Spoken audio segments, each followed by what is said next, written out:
Alrighty then. Well, welcome to the folks that are here with us today. So my name is Krupa, and I'm your host. This is the Queer Muslim and in the Burbs panel. So I work at the Kenneth Young Center in Schaumburg, Illinois. This program today is coming specifically out of our LGBTQ Center, which opened last November in Schaumburg. And you might know our LGBTQ Center team lead, Donna B., who is working behind the scenes today in tech support. Donna will also appear for a few of the segments today as well. So I'm super excited that everybody's here because we have three awesome guests, Hiba, Zora, and Ronnie, who will be speaking to their experiences growing up in the northwest suburbs of Chicago as queer Muslims. So today is going to be an awesome talk. So who is this panel for? When Donna and I were working on it, our intention was that this panel would be for anyone young or old, therapists, community organizers, those who work with the LGBTQ population / every population. I think that a lot of this work also connects to Muslims, people from the regions, the large geographical regions of the Middle East, South Asia, East Africa, etc. And specifically, though, we're doing this work for many marginalized communities because these communities are often overlooked, under resources, and this event is a great opportunity to open the door to build our capacity and understanding of one another. So the panel has three folks who are participating. These folks are, again, Ronnie, Hiba, and Zora. And I wanted to give them a chance to introduce themselves. Feel free to share your name, your gender pronoun, how you identify racially or ethnically, where you grew up, and what high school you went to. And so feel free to speak not popcorn style, but whenever you'd like. Thanks, Krupa. My name is Hiba. I grew up in the city and the suburbs, specifically Albany Park, Hoffman Estate, Algo Village, and La Delita, Little Village. I identify as an Afro-South Indian, Pakistani, and Indo-Arab, and a queer Muslim. I use she and they pronouns. Hi, my name is Zora. I go by she, her pronouns. I grew up in Chicago and the northwest suburbs. So my family lived in the city until I was like a toddler, and then we moved to the suburbs initially in Mount Prospect, and then we moved to Hoffman Estates, which is basically where I grew up. I attended Conant High School. I identify as an Indian Muslim queer woman who is the daughter of Indian immigrants. Hi folks, I'm Ronnie. My pronouns are she, her. Identify as Pakistani Muslim or Desi, and I'm queer. I grew up primarily in the suburbs, so suburbs of Chicago, namely Hoffman Estates and Schaumburg, and I also went to Conant High School, class of 2015. I wanted to ask, how would you all describe growing up in Hoffman? Yeah, for me, my family has struggled with financial precarity and like being on food stamps, etc. Because and I think about the word poverty, and if that's the correct term to describe what we've gone through, because we're only poor in relation to capitalism and this idea of middle classness, a middle classness that prioritizes whiteness and people who ascribe to wanting to become white in some way. So yeah, I grew up on food stamps. I grew up with, one parent working, other people in my family having mental health issues. And the suburbs are not talked about like that, that the poor people actually live there, that that we constantly have to deal with whiteness in this way in the suburbs that's almost surveilling us. I grew up in mostly immigrant neighborhoods. Like the majority of my life, I was surrounded by other like Desi folks We had a few Black families, we had a few Latinx families, and like maybe like a sprinkling of white families, but it was mostly Desi, where I grew up. And like from what I remember, like both my parents, they've always worked since I was a kid. Only recently did my mom not like leave work because of like COVID. So we're lucky that like, because I'm working and my dad's working, you know, like we're able to make a living. And like it's nice that like we don't have to depend on her income anymore. What else? Yeah, I mean, I remember being surrounded by other brown faces, which was kind of cool in one way, because like it kind of helped my parents out a lot with like keeping their kids rooted in the culture, right? Because like they came here in the late 80s. So I was like, I'm part of the first generation born and raised in the US within my family, along with like my younger brother. So we also were fortunate where like we had a lot of familial support.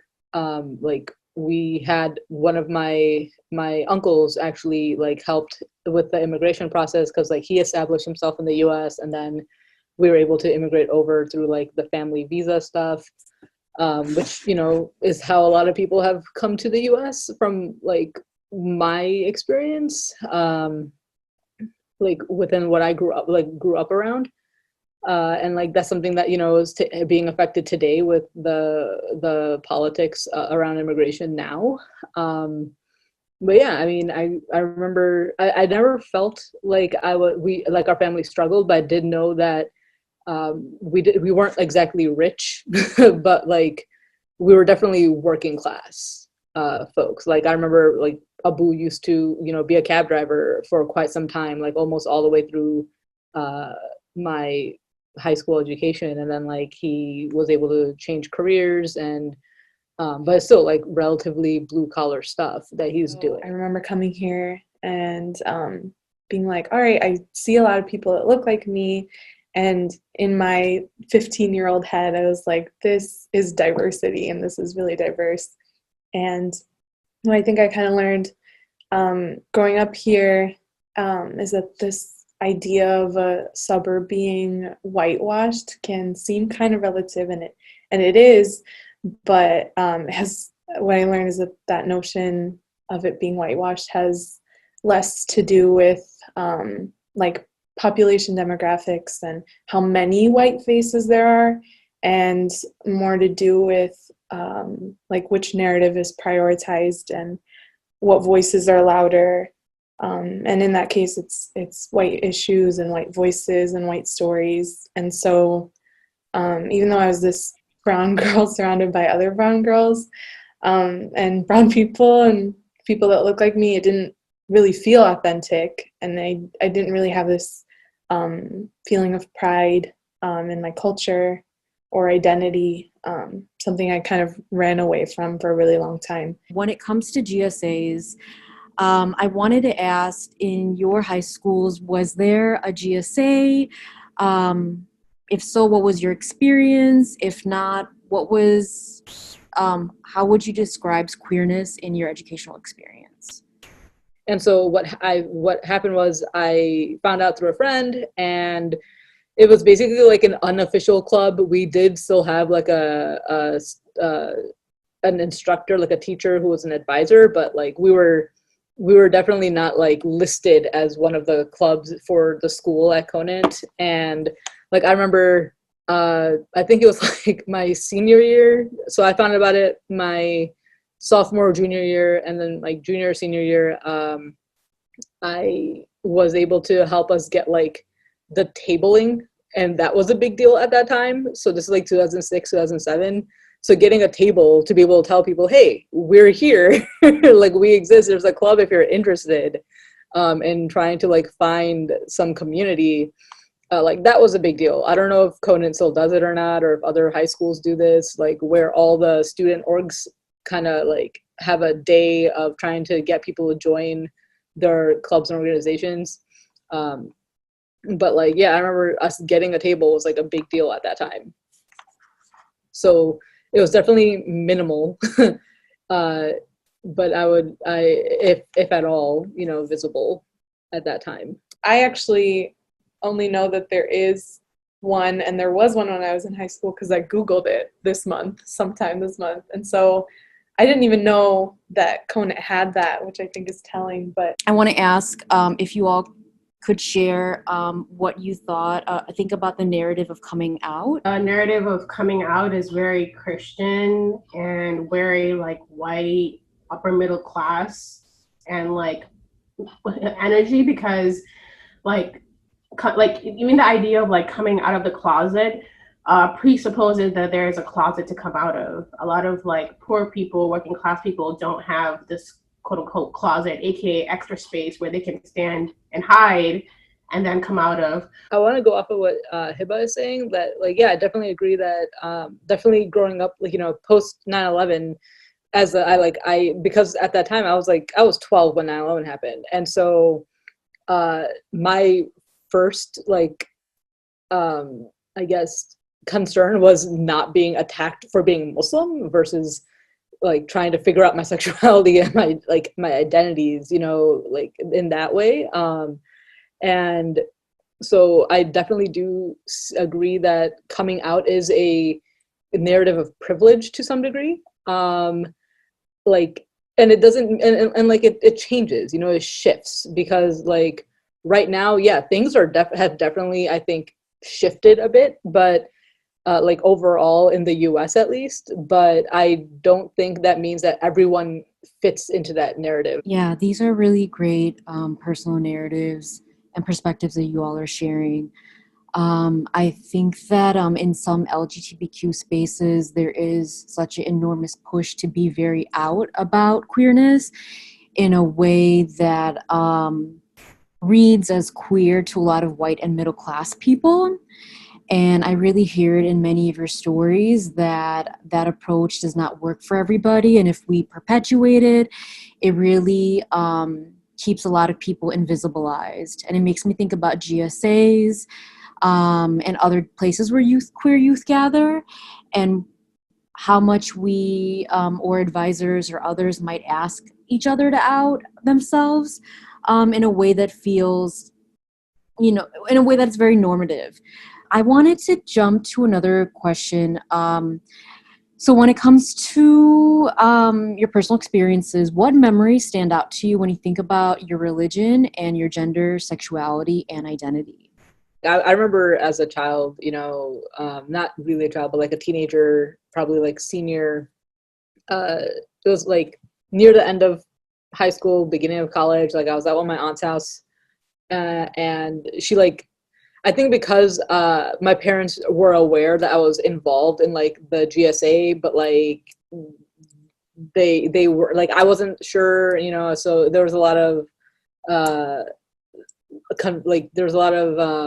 unknowns, I guess, in their minds. So for some reason, my aunt, like I was with my cousins, and like she started telling us the story a lot, like the one that Hiba just talked about, and I was like very adamant, like, yeah, but that's not what the story is about, though. Like the story is about like it's about rape. It's about like not consenting, and like that's the actual evil, you know. Like it's fine if it's intimacy between you know, consenting people, consenting adults,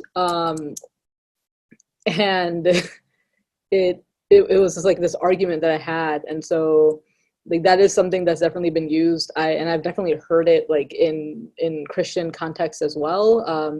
My struggle mostly with Islam has been against more like ignorance than anything else. Personally, I feel as far as my relationship as a queer Muslim woman, like I feel like I never felt ostracized by my religion. I definitely have felt some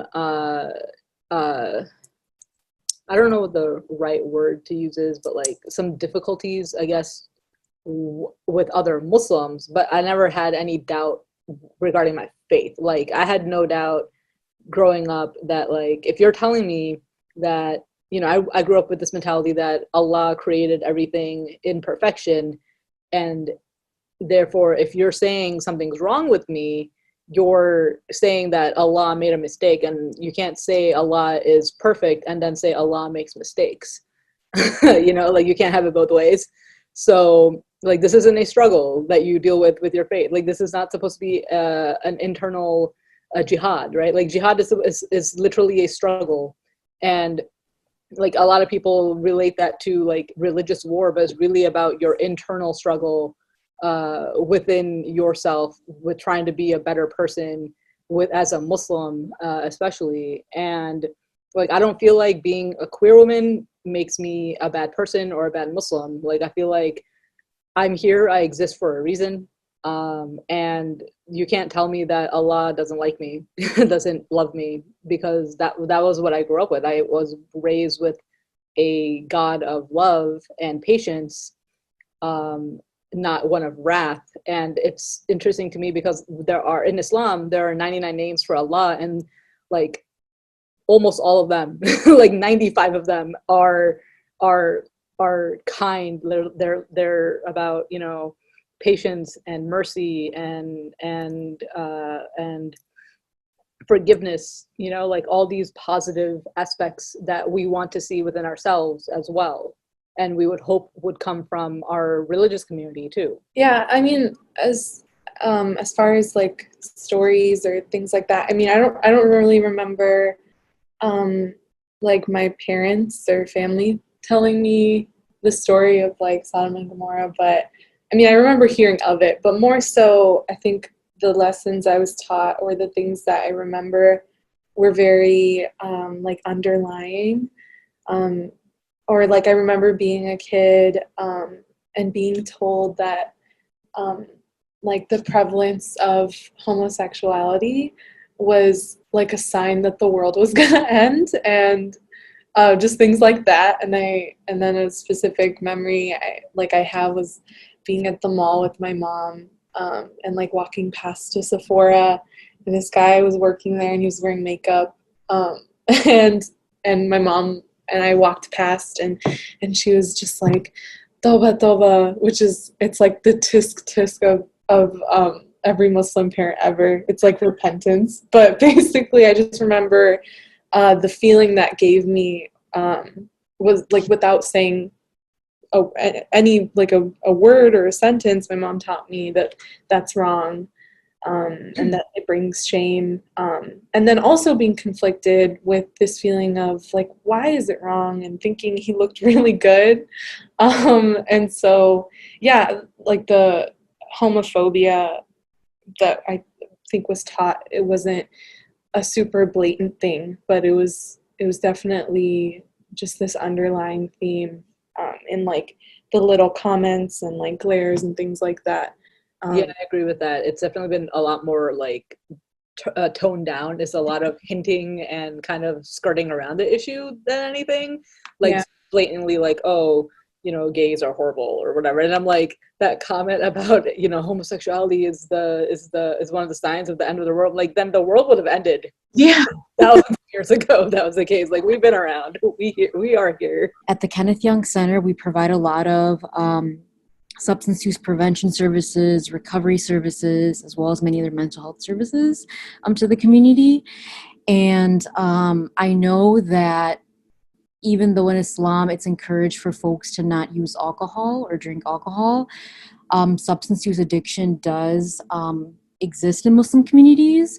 I most recently read about the opioid overdose crisis, negatively influencing Somali communities and Oromo communities in Minneapolis, as well as other Muslim communities in Dearborn.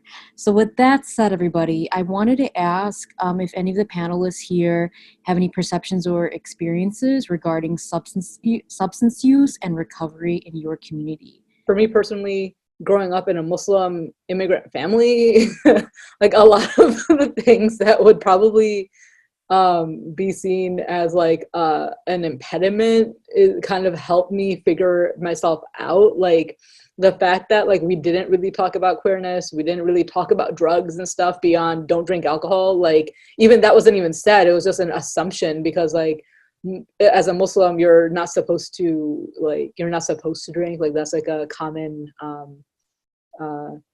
thread amongst Muslims, I believe. Like we're raised to not become intoxicated, not to lose our senses. I think I do drink as a Muslim person. Like I'm a Muslim who drinks, but like I'm also Is that like? say that again?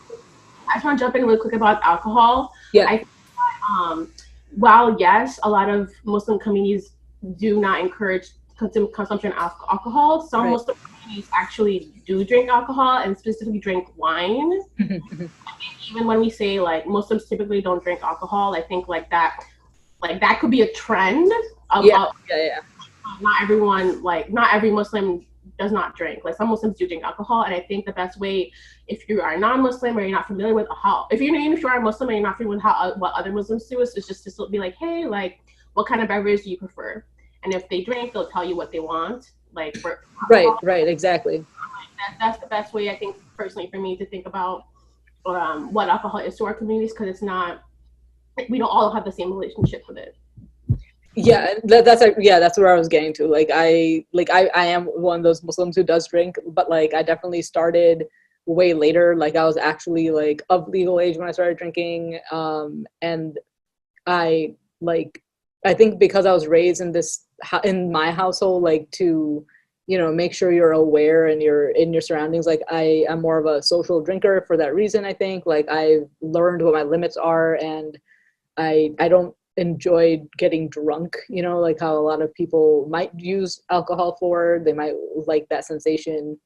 For me personally, it's just more like, hey, okay, this is one more thing I can do to like, make other people feel comfortable, I guess, to some degree, if we're in a mixed crowd, so to speak, as far as alcohol is concerned. I personally haven't had like much struggle with addiction, but I've known a lot of friends who have, and I think because of their upbringing was similar to mine, like they've definitely hidden it. They've definitely like tried to keep it on like the down low, so to speak, regarding their alcoholism and substance abuse. But fortunately, most of them have had families that were supportive, and like we're able to assist them in finding help to, like whether it was therapy or rehab, like whatever it was that they needed. Like, so they've been fortunate in that respect, because like we don't, at least in my family, like I didn't grow up with a lot of, oh, we should go to therapy. Like that was never even a thing. Like therapy was seen as like something for quote unquote white people. Like that's something that's for other people, not for our community. And so like even growing up, like there was a stigma against it, against like mental health stuff. And so I know that we're like running a little bit lower on time, so I'm trying to finish up this thought real quick. But like even as an adult now, like I understand, like it took a while to get to the point where, I was like comfortable accepting therapy as an option, even because of all that stigma I was raised with. So, and then also being queer, Muslim, having all these intersectionalities, like it makes it difficult to find someone who can kind of relate to your experience. So finding a therapist is its own hurdle in that respect. I feel like it's kind of like, okay, just find somebody who's close enough, who's basically at least culturally aware. I don't want to say culturally sensitive, because your sensitivity doesn't really matter to me. Like you need to be aware of what what advice you're giving to people, I guess, right? Like how you're going to relate to people is really what matters. And not coming in with presumptions of that person's identity is important to me. So, that those two are kind of their own hurdles, but it is important to know that like there are options out there. It might be a little bit harder to find someone exactly what you're looking for, but there are people, from what I know. And I know I have some friends who are like trying to work towards becoming those people, like who are supports for our community in that regard, like queer Muslim folks who are trying to get into the mental health industry field, so that there are people who can relate. I just think the running theme with like difficult conversations. I think Zora, you mentioned this, these conversations are kind of avoided at all costs. We don't really, it doesn't feel like, at least in my experience, the community really openly acknowledges the prevalence or discussing the realities of substance use. So it already kind of puts you at a disadvantage when or if that becomes a part of your life. So again, you not knowing where to go or who to confide in or what to do at all in a lot of instances. And then in the instances where you do go to your family or your parents, it can be shamed. And even then, if your parents do want to help you, they don't know where to go or who to refer you to. And then further, your parents can't really reach out to others in your community for the same, for risk of that same like shame and rejection. And so I feel like what happens is that the issue just gets further exacerbated within the walls of the home. And so like the parents will scold and reprimand, and the child will further be burdened by their parents' expectations and orders, and they might seek more relief in these substances. And so I think it can be cyclical because of this underlying issue of just not knowing, or one, not being an open conversation, but also just not knowing where to go or where to turn to. Yeah, most definitely. I found it consistent, as you said, Ronnie, that as everybody said, that sometimes the resources that are available for people who are struggling with addiction are not culturally aware, as Zora, you said. I also feel like, as Hiba, or I think as Zora was saying, that when a person is under so much stress, if the only thing that is if the only resource that is in their periphery is to use substances,